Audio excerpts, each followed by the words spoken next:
Assalamualaikum warahmatullahi wabarakatuh. Alhamdulillahilladzi an'amta 'alaina bi ni'matil iman wal islam. Asyhadu an la ilaha illallah wahdahu la syarika lahu wa asyhadu anna Muhammadan abduhu wa rasuluh. La nabiyya ba'da. Jamaah salat Isya dan salat tarawih rahimakumullah. Selalu kita bersyukur kepada Allah Subhanahu wa taala karena dengan nikmat Islam dan nikmat iman kita berada di masjid yang mulia ini. Tanpa ada nikmat iman walaupun kita diberi nikmat Islam, maka tidak mungkin kita berada di masjid ini. Allah Subhanahu wa taala adalah memberikan nikmat yang terhingga kepada kita. Jamaah rahimakumullah. Di antara nikmat-nikmat yang diberikan oleh Allah, di antaranya adalah penghapusan dosa. Ramadan, arti dari Ramadan itu sendiri adalah kadang-kadang orang mengartikan pengampunan dosa. Bulan penuh maghfirah, bulan penuh rahmat. Sebenarnya arti sebenarnya dari Ramadan itu adalah panas. Panas yang membara. Saking panasnya maka dia membakar tubuh kita, jiwa kita. Apa yang dibakarnya? Yaitu dosa-dosa kita. Siapa yang membakar? Keimanan kita. Keimanan kita yang membakar.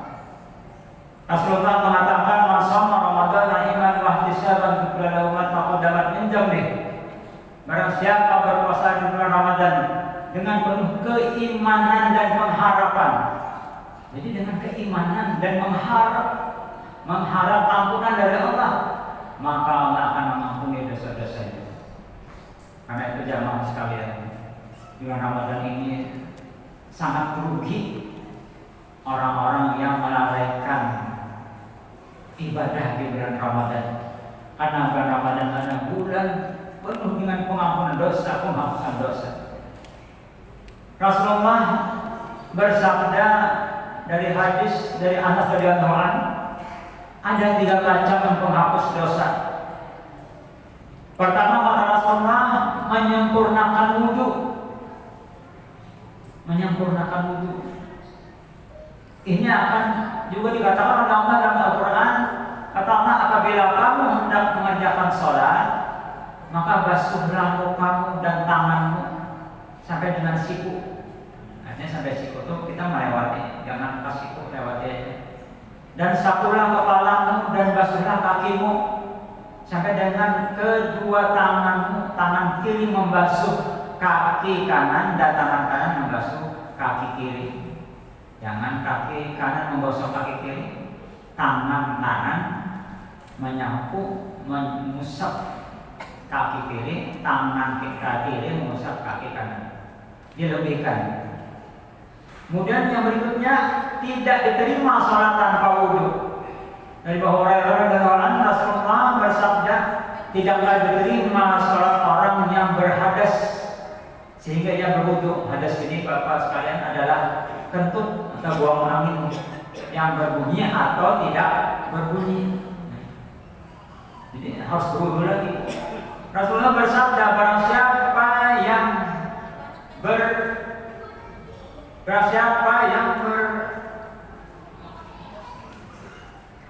untuk mengerjakan sholat, barang siapa yang berwudu untuk mengerjakan sholat, kemudian menyempurnakan wudu itu, kemudian dia pergi. Dari barang siapa yang berwudu kemudian sholat, kemudian dia pergi untuk sholat wajib, kemudian dia sholat berjamaah di masjid, maka Allah akan mengampuni dosa-dosanya. Jadi dari wudu ke wudu, dari sholat ke sholat, dari Ramadan ke Ramadan, dari Jumat ke Jumat, itu adalah penghapus dosa.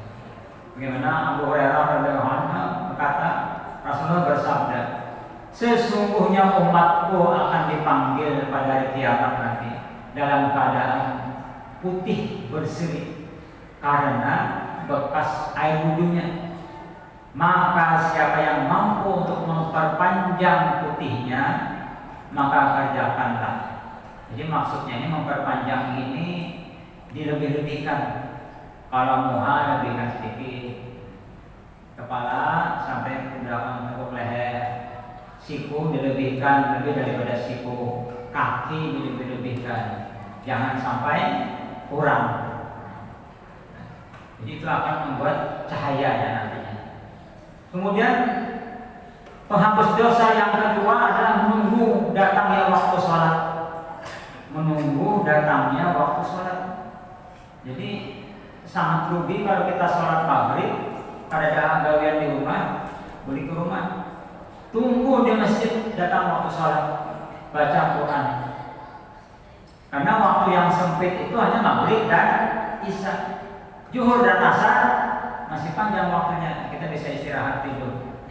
Apalagi isya dan subuh. Di sini Rasulullah dari Abu Hurairah radhiyallahu anhu bersabda, kata Rasulullah, sholat seorang lelaki di masjid pahalanya digandakan 27 kali lipat daripada sholat yang kerjakan di rumah atau di pasar. Yang demikian itu karena ia berwudu lalu ia menyempurnakan wudunya, kemudian ia keluar menuju masjid untuk sholat. Tidaklah dia melangkah selangkah pun, melainkan diangkat dengan matanya tersebut 1 derajat baginya dan dihapuskan baginya 1 kesalahan. Jadi setiap langkahnya itu diampuni 1 kesalahan. Dan jika dia mengerjakan sholat, malaikat senantiasa mendoakan dirinya selama dia berada di tempat sholatnya. Jadi selama berada di tempat sholatnya, jadi dari maghrib menunggu isya. Kemudian para malaikat akan mengucapkan, ya Allah, berkahilah dia, ya Allah, rahmatilah dia. Dia tetap dianggap dalam kondisi sholat selama dia menunggu tiba waktu sholat berikutnya. Ya Allah, begitu hebatnya hadis ini. Jadi dari maghrib ke isya dianggap dia sholat. Hadis riwayat Bukhari, Muslim dan Abu Dawud serta Imam Tirmidzi, 4 riwayat hadis ini. Rasulullah juga bersabda, antara seorang hamba dan kekafiran adalah meninggalkan sholat. Hadis riwayat Bukhari, Abu Dawud, Tirmidzi, Ibnu Majah dan An-Nasa'i. Kemudian dalam hadis lain Rasulullah bersabda juga, sungguhnya aku ajarkan pada kalian sebuah ayat yang jika kalian mengambilnya maka kalian akan tercukupkan.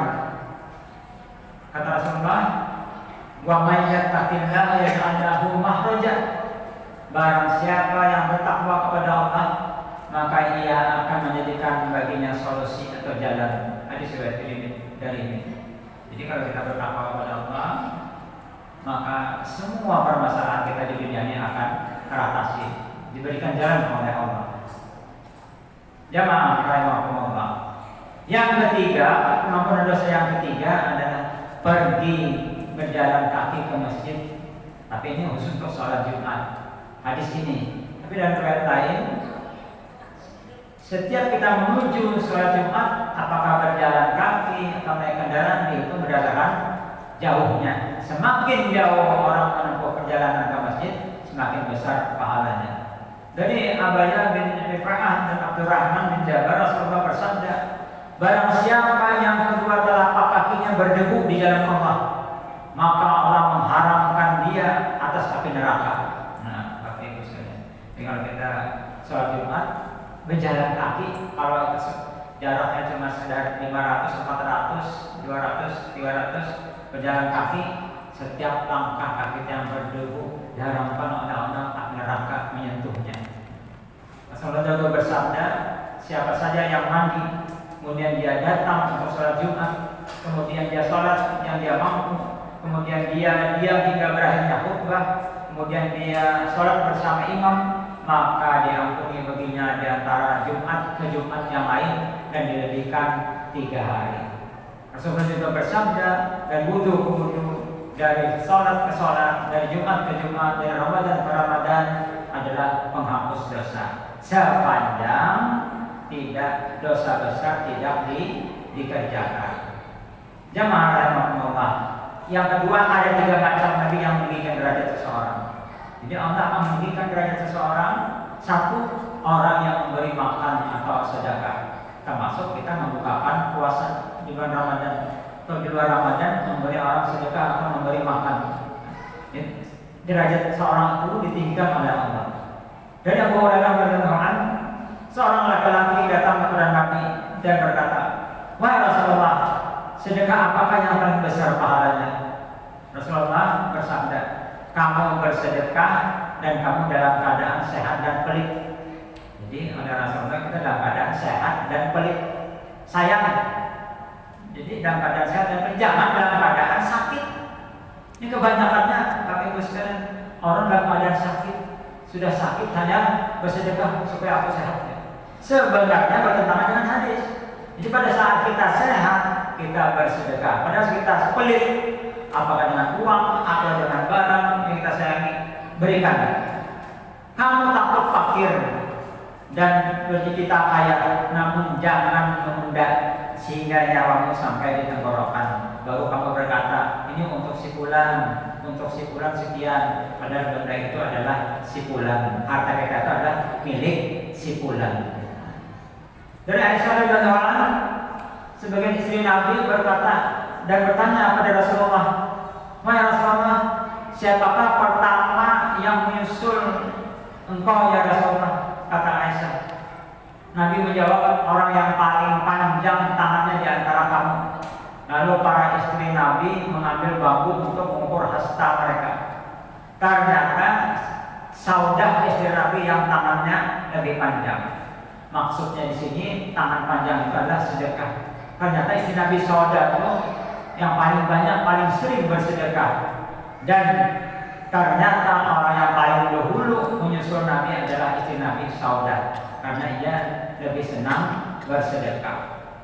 Yang kedua, meninggikan derajat seseorang adalah mengucapkan salam.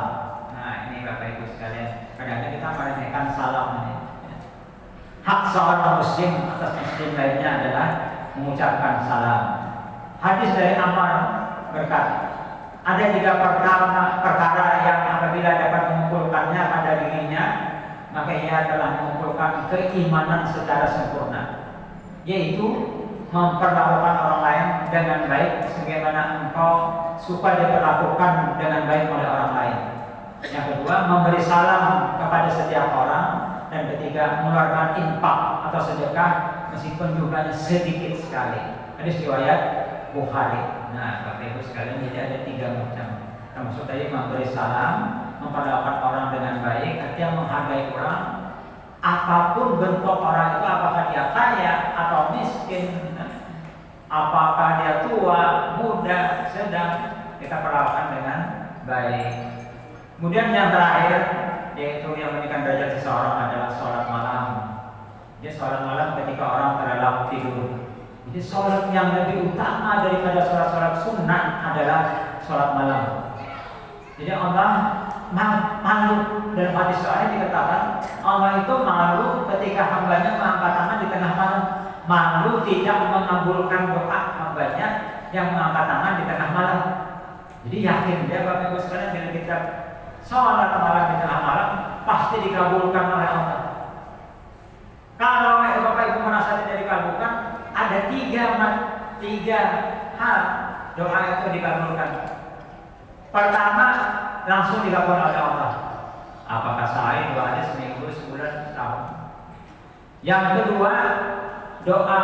Kalau doa Bapak Ibu minta rezeki, ternyata Bapak Ibu dikasih kesehatan. Kenapa? Allah Maha mengetahui. Allah Maha mengetahui. Kenapa rezeki gua tidak pernah diberi Allah minta rezeki, tapi aku sehat terus. Nah, tidak pernah sakit. Itu rezekinya dari Allah Subhanahu Wa Taala. Yang ketiga, doa kita akan dikabulkan di yaumil akhir nanti dari kiamat. Mungkin kita dimasukkan ke dalam surga. Itulah doa daripada orang-orang yang soleh. Terakhir, dari Abu Hurairah radhiyallahu anhu, Rasulullah bersabda kepada Bilal pada waktu subuh.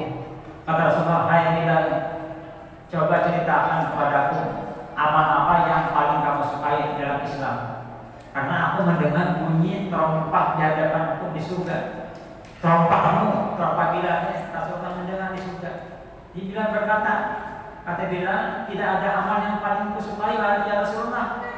Melainkan apabila aku selesai berwudu pada waktu siang ataupun malam hari, tengah malam, melainkan aku sholat dengan wudu itu seberapa dapat aku kerjakan. Seberapa dapat aku kerjakan. Menurut riwayat Bilal ini suka sholat 2 rakaat setelah wudu. Jadi menjaga sholat setelah wudu itu jamanannya. Kemudian dia apakah siang atau malam, dia sholat atau sholat duha atau sholat malam, dia mengerjakan seberapa dapat yang dia kerjakan, sehingga terompahnya Rasulullah mendengar di surga. Semoga Allah mengampuni dosa-dosa kita, memberikan kita rahmat, maghfirah, dan memudahkan jalan hidup kita agar kita bisa beribadah lebih baik lagi. Yang terakhir, semoga kita mencapai tingkat derajat yang tinggi yaitu takwa. Dan terakhir sama sekali, Allah akan meridhoi kita sehingga kita masuk dalam surganya Allah Subhanahu wa taala. Ada mau apa ya, Assalamualaikum warahmatullahi wabarakatuh.